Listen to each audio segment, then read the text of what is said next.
Hi there. Thank you for tuning in here to listen to the neurologic and mental health sequelae of the COVID-19 pandemic. I'm Dr. Guerriero. I'm a pediatric neurologist and epileptologist here at St. Louis Children's in WashU. And I'm Shannon Agner, an assistant professor also in the Division of Pediatric Neurology with a special interest in neuroinfectious diseases. Neither of us have any disclosures. And today we're going to combine two pretty interesting topics that have to do with the COVID-19 pandemic, as well as our sort of reintroduction into normal life here. And what we're going to talk about are neurologic and mental health sequelae, both of the pandemic experience and that we've all lived through, that involve increase in sort of what's been called a mental health crisis here in the pandemic in pediatrics, with increased anxiety, depression, behavioral dysregulation. I'm sure you've heard of increased admissions to our hospital for mental health concerns, headaches, and we're also going to spend a decent amount of time on functional neurologic disorders, because they have been increasing presentations over the past several months or so, and based on some previous data, I would anticipate that these may continue to increase, in particular when kids head back to school in the fall. And then Shannon's going to spend some time talking about the sequelae of COVID infection itself, in both the ranging from acute, subacute, post-inflammatory stage to more prolonged or long COVID type presentations in pediatric patients. So to get started, I think it's interesting to note, clearly this is something that a lot of people are interested in. In the first 6 months, we've equaled the number of publications in the medical field on COVID, when searching for COVID-19 mental health on PubMed. And this is likely to continue to increase. A quick search on PubMed sees articles from all over the world addressing this. The etiologies of this include things like social isolation, the loss of peer groups, and extracurricular activities. These are all things that all of us have experienced, and exacerbation of existing family tension, shift in school and career trajectories for many folks that were participating a lot in sports or saw this as a clear trajectory for them, or the arts, or college applications and things like that. All of these issues have led to significant stressors on our kids. So the first thing I'll touch on is anxiety. This can come in several forms: social anxiety, obsessive compulsive type symptoms, as well as generalized anxiety. I suspect that some of these kids with known social anxiety may have actually improved in the pandemic era, but many of them are also rely on social interactions with their peer groups and extracurriculars that has helped mitigated prior predisposition to anxiety. And I think that this is increased quite a bit, and will continue to increase over the next several months, especially as kids return to school and there's experience with normal activities. In younger children, I think it's important to note that this may also present as attention issues or ADHD-like symptoms, or behavioral outbursts or dysregulation, and that really trying to get to the bottom of some of these symptoms may uncover an underlying anxiety for these kids. The other common feature is depression, decreased mood. This has a lot to do with the issues of getting into normal activities. This may also happen along with increased somatic symptoms. Headaches, clearly, in neurology is the one that we see most frequently. As everyone knows, headaches increase with stress. They increase with anyone in anyone with stress. So it's not surprising to hear that headaches and these type of somatic symptoms have increased lately. Again, in younger children, depression or depressed mood may present with mood lability. The CDC is a nice set of coping strategies for social isolation in the COVID-19 pandemic. I think these are all things that many of us can relate to over the last year in terms of things trying to stay active, trying to eat healthy, trying to engage with in other outlets and in other community-based initiatives that may be available online and things like that. Fortunately, as we return to normal activities, at least some normal activities, we have more outlets for this. However, I think it'll be likely to continue to emphasize these types of coping strategies. From a pharmacologic standpoint, this is not meant to be a prescriptive recommendations for medications for these things, and nor is it meant to be a sort of a take on psychiatric pharmacology, but just a few reviews here and a few tips in terms of how I typically manage headaches or anxiety or depressed mood symptoms in my patients as they come through. In younger patients, cyproheptadine, as you know, is a pretty common go-to. My first line for headaches in older kids, even school age, is amitriptyline.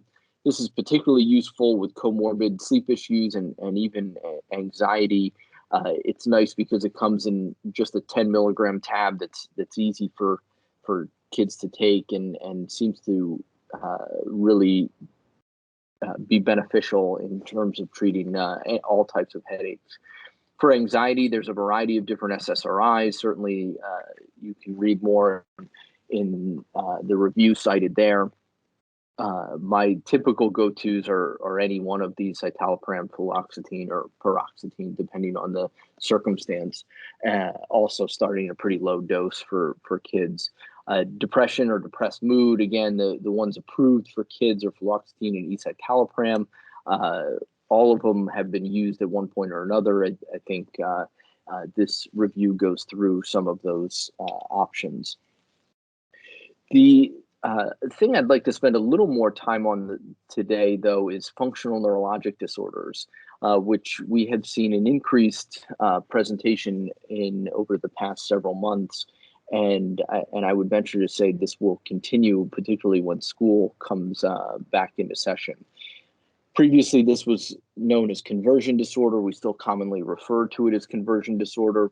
The conversion, it's sort of a nice descriptor because it's converting mental health stressors and anxieties into a physical symptom. So it's a nice descriptive wording, and I often still use this when talking with families. Non-epileptic events or pseudoseizures is a common presentation for these.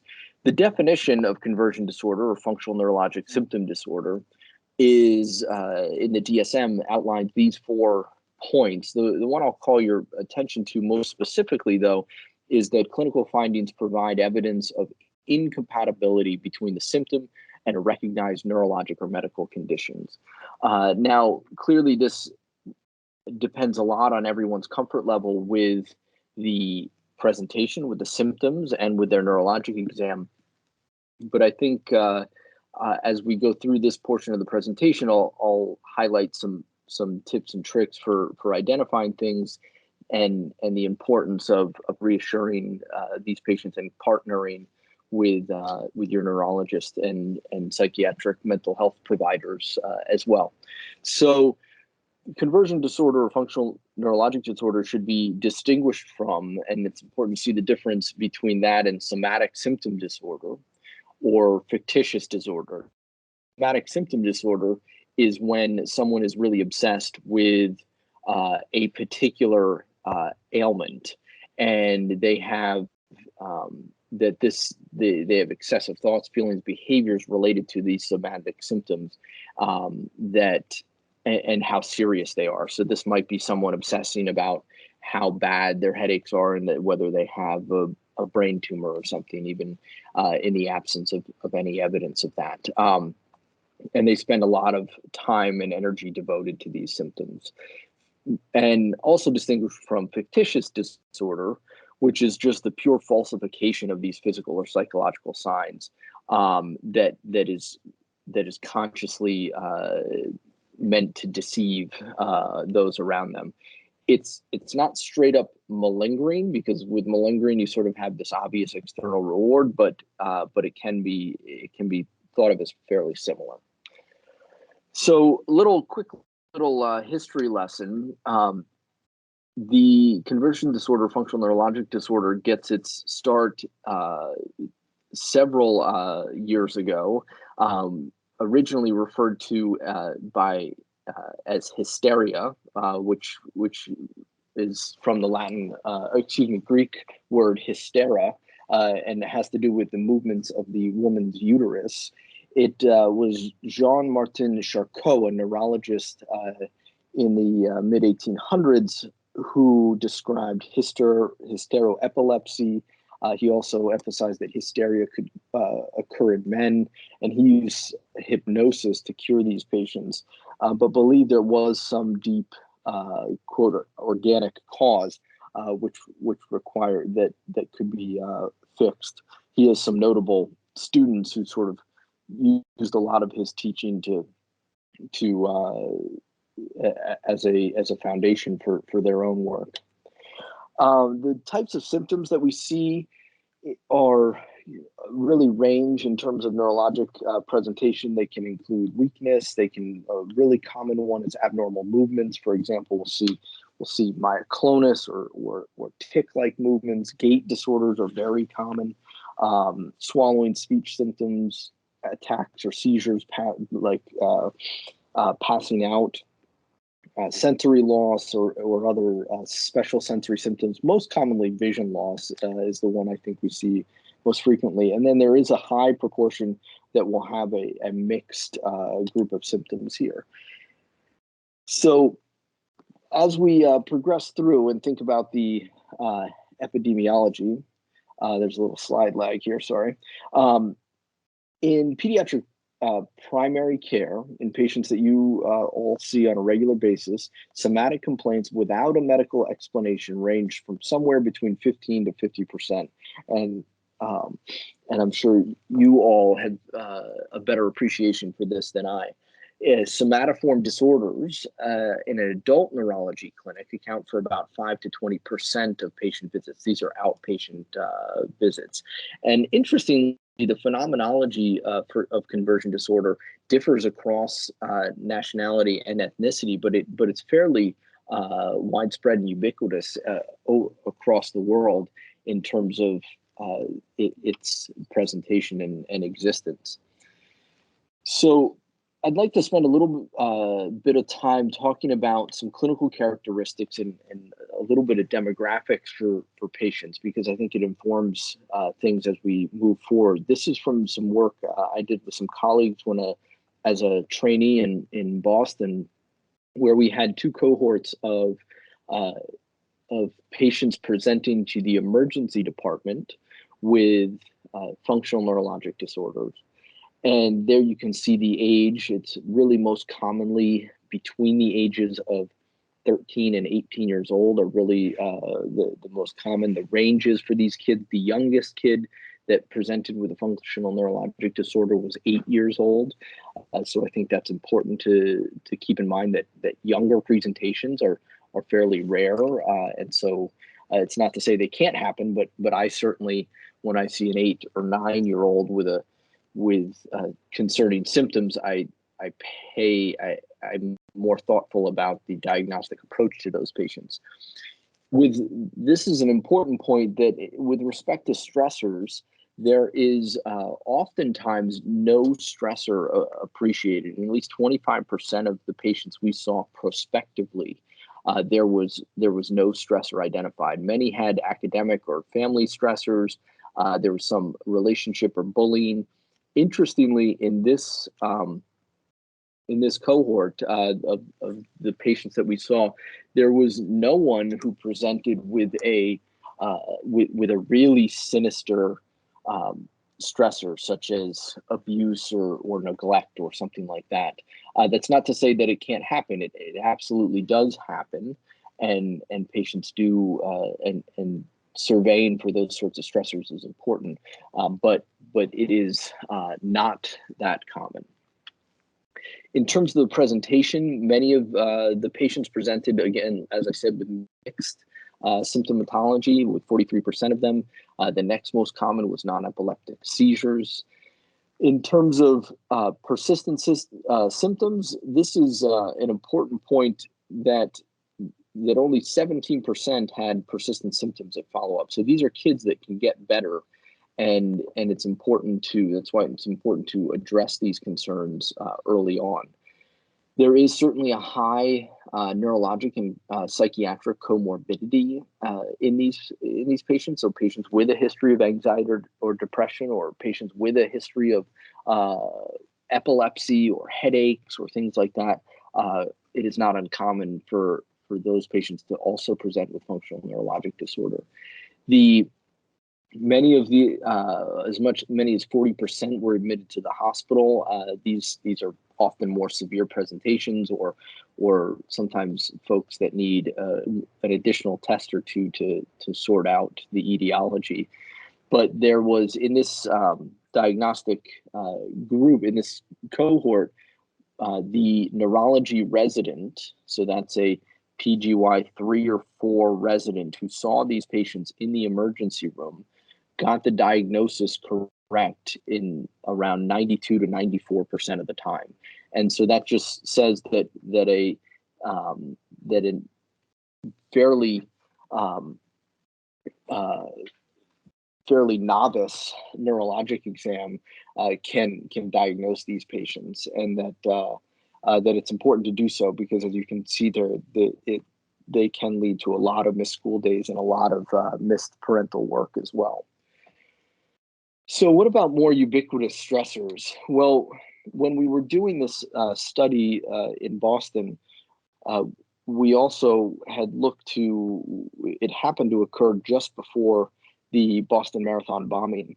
And so we looked to the literature to see other times when more functional neurologic disorders have presented. And it turns out that after the September 11th attacks, there was many people reported substantial stress. There was equal amounts of stress in Boston, New York, in a nationwide survey following the Boston Marathon bombings, speaking to the media's effect on these things, which is clearly a big deal these days with how the media has portrayed the pandemic or portrayed risks associated with the pandemic, sometimes appropriately, sometimes inappropriately. There was also an increase in psychiatric and functional presentations after large-scale traumatic attacks, September 11th, Oklahoma City, as well as attacks on Israeli civilians. So after the Boston Marathon bombing, we saw a threefold increase in functional neurologic disorders the week after the bombing. 72% had presented the day that the kids returned to school after the lockdown. So I think that's a really important point. And interestingly, many of these kids were not also in sort of the primary areas of where the lockdown occurred. These could be neighboring communities. And so you see that clustering of patients that presented early on in that first week. And I think this speaks to sort of a warning about what may happen in the fall, when kids are trying to readjust to their normal activities, and paying attention to these sorts of headaches, anxieties, functional neurologic disorders as kids return to school in the fall will be really important. So in terms of diagnosing these kids, some of the exam tools we use, these are sort of tricks of the trade, so to speak, that I think are worth being familiar with. Certainly, we would expect these patients to be referred to us and us doing them, but so you know some of the terminology. Labellin difference is sort of a classic finding in patients with functional neurologic disorder. This is when patients can't move their right arm, but don't seem that particularly bothered by it. Just sort of say matter-of-factly, their right arm stopped moving yesterday, and it's just been like that without any distress. Motor exams give way weaknesses, trying to really get people to be full strength. Hoover's sign, which I'll mention, abasia, which is the crossing over on gait testing when you cross the midline, and it's sort of this goofy walk that Monty Python like walk that people have,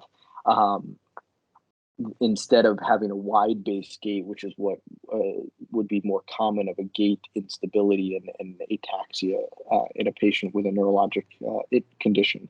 Sensory circumferential sensory loss instead of dermatomal, or splitting the midline, which doesn't occur physiologically.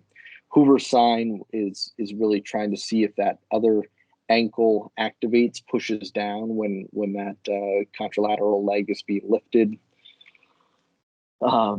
There's other strategies, including testing the same muscle group in different planes and trying to really be persistent about it, repeating sensory testing several times. We will try and really get a sense of the consistency of some of this exam. Having the patient walk or squat or try to balance is also helpful, even if they claim they can't walk, sort of really coaching them through it. In terms of making the diagnosis, I really feel strongly that this is not a diagnosis of exclusion, that we really, based on our clinical findings, can figure this out. And we do a disservice to patients if we say we need to do a number of MRIs or EEGs or whatever that might be to diagnose the patient. So, some that may be tricky, we may need to do some additional testing. But I think the sooner this diagnosis is mentioned to the family and raised to the family, the better chance this kid is going to have, because this takes a while to come to terms often with this diagnosis. And so hearing it again and again can be really valuable. In terms of features associated with misdiagnosis, I think one of the most common things is something like obvious psychiatric or personality disorder. So their symptoms are, so bizarre neurologic symptoms are blown off as being clearly psychiatric because the patient has a psychiatric history, and not being as careful examining those kids. Sort of a confirmation or anchoring bias can happen in these sorts of circumstances.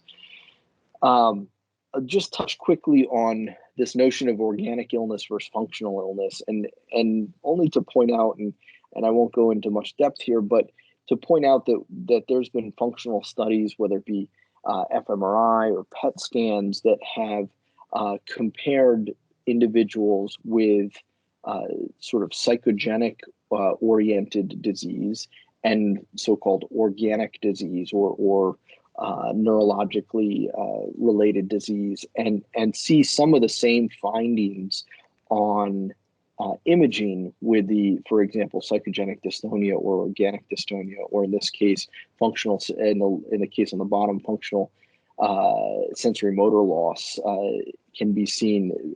A similar presentation can be seen between patients with functional disease and more, quote, organic disease. Here's a list of a handful of others that's reviewed in this older publication here, where there's fMRI, SPECT, or PET findings in these patients.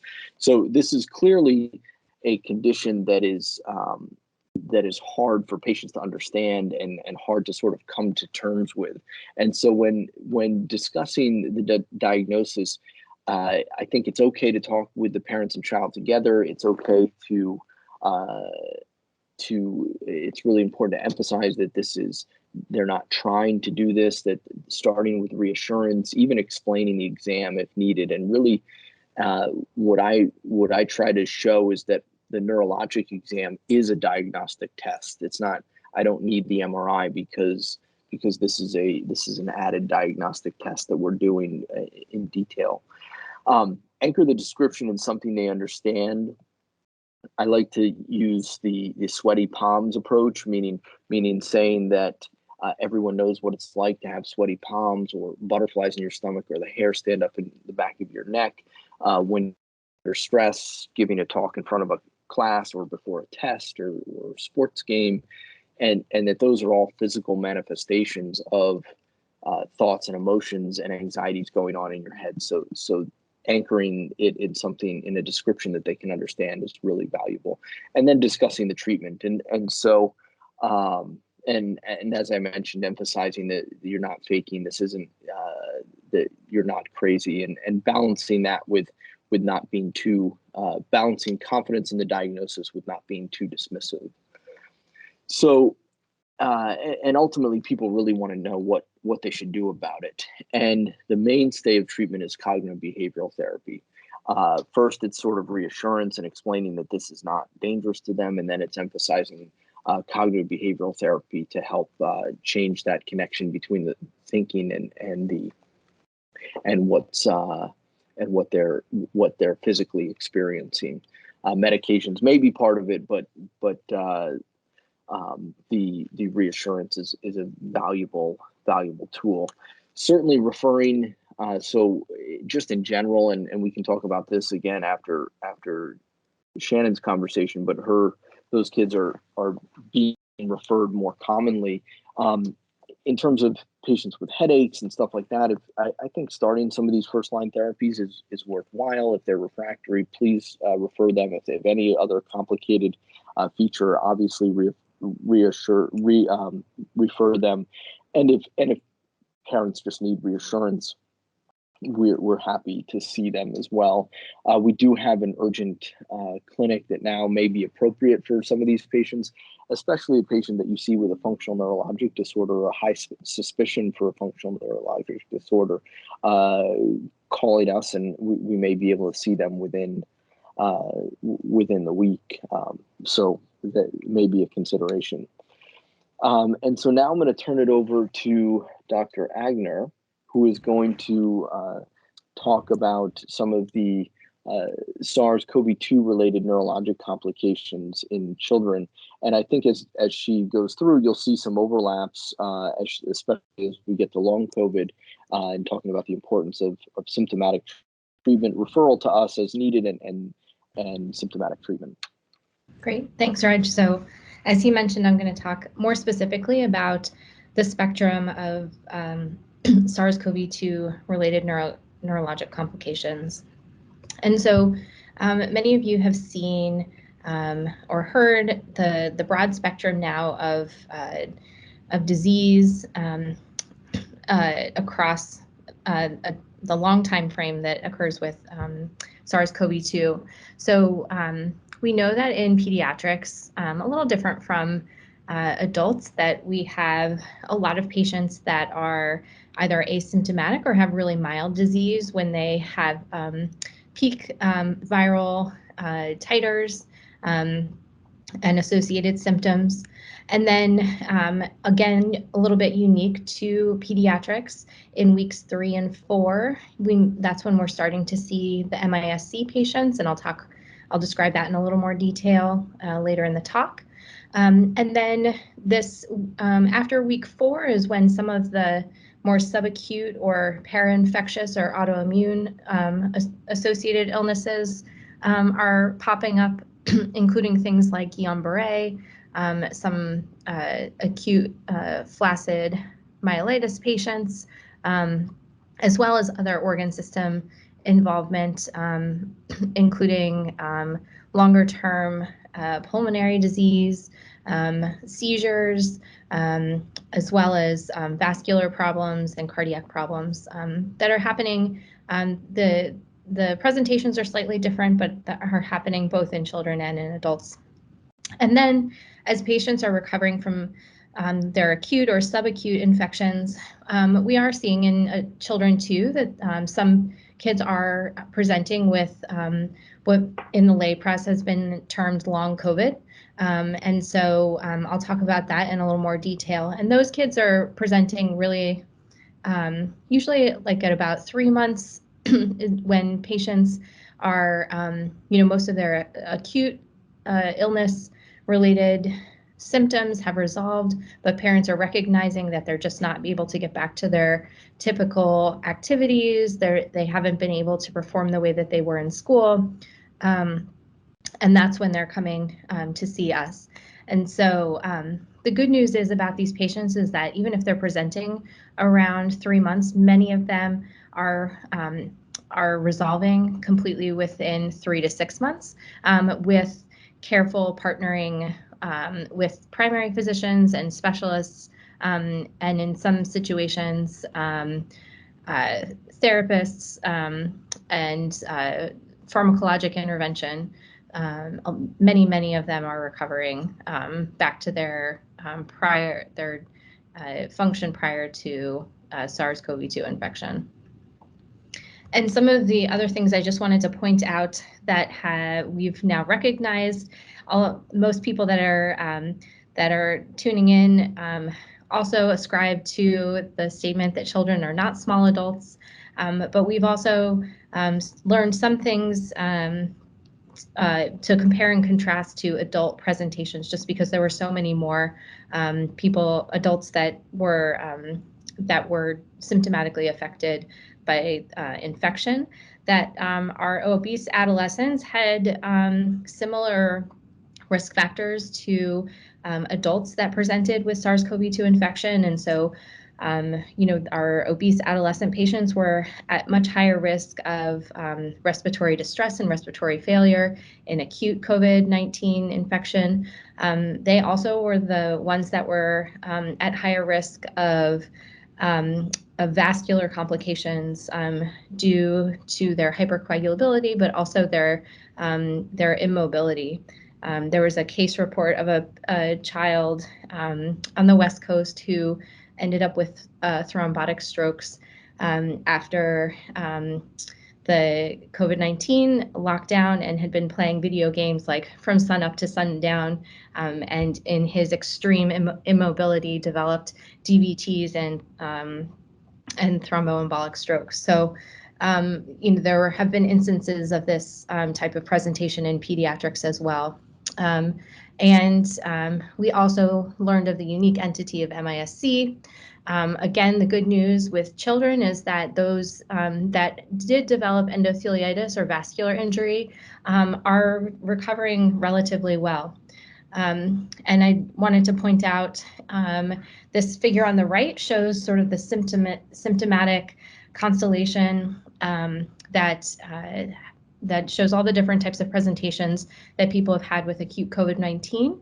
And this is adult proportions. So they showed that in adults in this review that only 5% of patients had gastrointestinal symptoms. But as you have seen in your clinics, as well as here in the hospital, both in the acute COVID-19 infected children, as well as the MISC patients, that GI symptoms were far more frequent in children, and something that we've all paid attention to in helping us differentiate, or at least making consideration of whether COVID was on our differential or not. In terms of the MISC, this is just a graph from the CDC showing up through April of this year and showing the curve of, you can see the dotted line is the curve of cases of COVID-19, and you can see that MISC cases, the peaks of MISC cases lagged. So you can see this was a little peak of COVID-19, and this was the MISC case peak, COVID-19 and an MISC peak. And then again, this was around the holidays of last year, where you can see the COVID-19 and MISC peak that was lagging by 3 or 4 weeks. And as we head into the summer and there are new emerging SARS-CoV-2 variants, it remains to be seen if we'll see another MISC peak lagging the smaller peaks of infection that are associated with the new COVID variants. Again, why I think it's really important to consider or continue to talk to your patients about your adolescent patients about vaccination, even though kids tend to be much less affected than adults by acute infection. I'm going to just quickly go through some of what we know about MIS-C. So the definition of MIS-C is any individual age 21, less than 21, presenting with fever. So that's, as you know, over 38. Lab evidence of inflammation, including inflammatory markers, some cardiac markers, and a whole host of sort of what they consider approved markers, as well as evidence of clinically severe illness requiring hospitalization, and then at least 2 organ systems involved. Again, GI has been the most predominantly involved, but it can also include cardiac, renal, respiratory, dermatologic, and neurologic. They can have no other plausible diagnosis, and then they either have to have positive PCR or antigen test, or COVID, a history of COVID exposure within 4 weeks prior to onset of symptoms. And the treatment for this has a lot of overlap with Kawasaki and toxic shock treatment, simply because there is a lot of overlap in the symptoms with Kawasaki, and people began to empirically treat with IVIG similarly to Kawasaki for the same reasons. And so this is, if any of your patients were admitted and treated, this is where those ideas came from. Everyone here probably knows, but just as a refresher, Kawasaki is a vasculitis of medium-sized arteries with predilection for the coronary arteries. Kawasaki is also thought to be have some type of viral etiology, but it's unusual that the actual viral source is determined, and the diagnosis is based on clinical criteria. Even though the acute symptoms that I'll go through in the next slide resolve, the reason that it needs to be identified is that in patients that are untreated, up to 25% of those children will develop the coronary artery lesions, but in those that are treated with IVIG, only 3 to 5% develop coronary artery lesions. So really we're trying to prevent the cardiac sequelae of this disease. And just to give you the quick refresher, for Kawasaki, there's a lot of overlap. So a lot of times we're looking for these same criteria, clinical criteria in our patients, including erythema or inflammation of the oropharynx, bulbar conjunctival injection, rash, erythema and edema of the hands and feet that may include desquamation, and cervical lymphadenopathy. And so if you are seeing these types of symptoms in your patients and they have the history of COVID in the month prior, it would be really important to refer them into the hospital.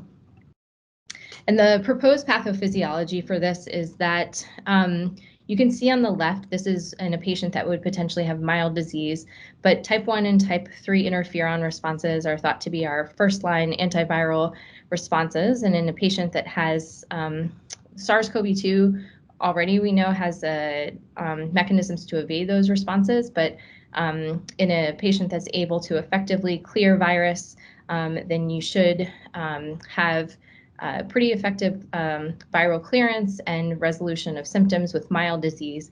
But in patients that don't mount that effective antiviral response, then they start to recruit other inflammatory markers and cytokines to try to fight the infection. You have a prolonged viral load.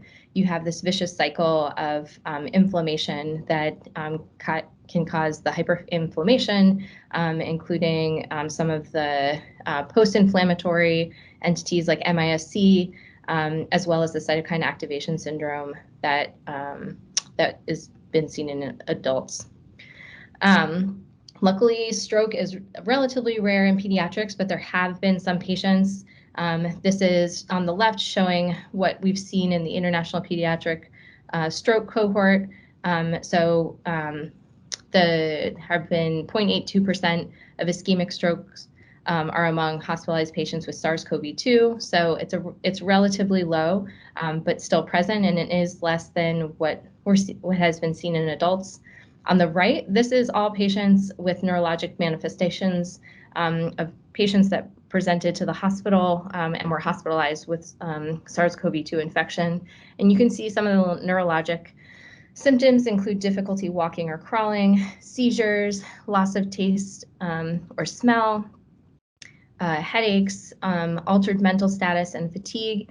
And certainly if your patients are presenting to your office with first-time seizures, difficulty walking, altered mental status, those are the kinds of patients that we definitely want to see in the emergency room. And we're happy to see to consult through Children's Direct on any other of those symptoms if there are questions about whether to send them into the hospital or we should see them in the office. And just to move now into the more chronic illness, long COVID is occurring in kids. It's important to recognize that in kids, particularly because there is a pretty significant neuropsychiatric component that they may not articulate their symptoms as well as adults, similar to a lot of the things that Reg was discussing. And not only have they missed school potentially because of COVID infection, but they've missed that social interaction. And then the other thing to recognize is they've been exposed to the media. They know that people are dying from COVID infection, and so there's the additional stressor on the child who had SARS-CoV-2 infection, that just grappling with the fact that they have had an illness that other people have had either significant morbidity from or that have died from, and so they may not articulate that component of things well either. And a recent paper has described that up to a third of adults who've had SARS-CoV-2 infection have neurologic or psychiatric sequelae. And so it's important to recognize, and also to recognize that that most of these patients are going to need some type of symptomatic management of some of those symptoms. And so there are, in addition to knowing that there's probably there is probably functional component to some of their symptoms, there are also proposed biological mechanisms for some of these neuropsychiatric symptoms, including the fact that on postmortem autopsies in patients that have had SARS-CoV-2, while we continue to see no evidence of virus in the brain, there is significant inflammation. And so we know that with these inflammatory markers in the brain and inflammatory cells, that these can definitely alter not only the cytokine regulation in the brain, but also can affect neurotransmitters, synapses between neurons, and can alter biochemistry, frankly. However, it's important to recognize that even if that does occur, the treatment is still symptomatic. And so there's even with those mechanisms in mind, and while we will, if we have a post-COVID patient that's coming in for evaluation, we will check inflammatory markers to make sure that there's no ongoing inflammation in the patient with neurologic or neuropsychiatric symptoms, that treating the actual symptom is the most important thing, and sort of a final common pathway between both these long COVID patients and the patients that are coming with functional neurologic disorders as a result of the pandemic. And so just to quickly touch on some of the symptoms of long COVID, the most commonly reported are fatigue, shortness of breath, cough, and joint pain, but there's a host of other symptoms, including the thing that we've all heard about in the lay press termed brain fog, and patients will come to you specifically saying that they have brain fog. But I think that, and we've also seen patients with orthostatic hypotension, which I tend to put into a slightly different category because it may have more to do with the endotheliitis component of COVID infection. But again, all of these patients need symptomatic treatment. So even if we know that it has to do with a mechanism downstream of the COVID inflammation, the patient still needs to be treated as though they have plain old orthostatic hypotension, and we've seen good results from treating patients that way.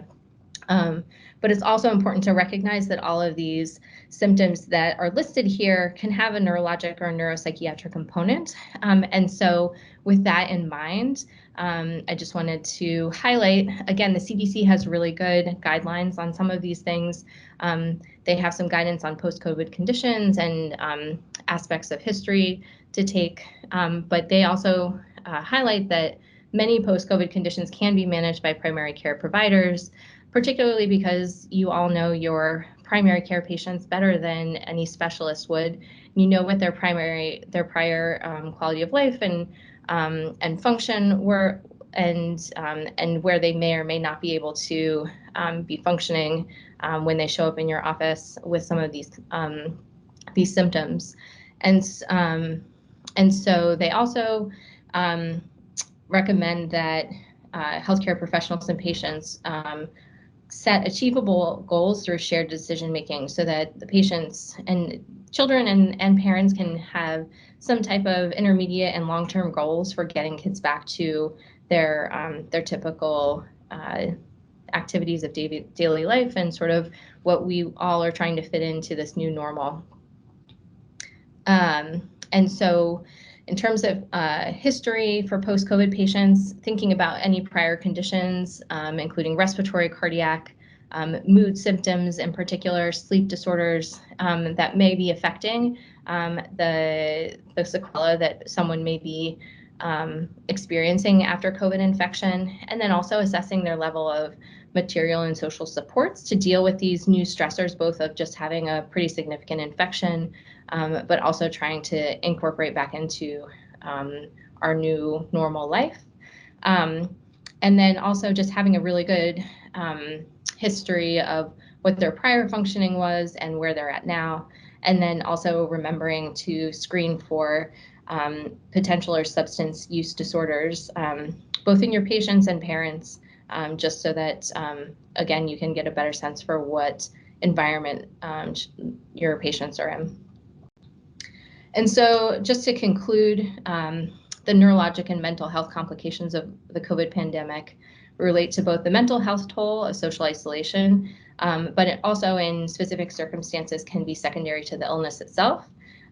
Kids do get better with early recognition and treatment, and in partnering both with their primary care provider, and we are happy to be part of that care team as well. And that symptomatic treatment is key, including medications, therapy, and lifestyle adjustments, depending on the specific circumstances. And you should also know that we are happy to discuss patients or take referrals as you see fit for your patients with any neurologic or neuropsychiatric manifestations in this current pandemic. So thanks for your attention.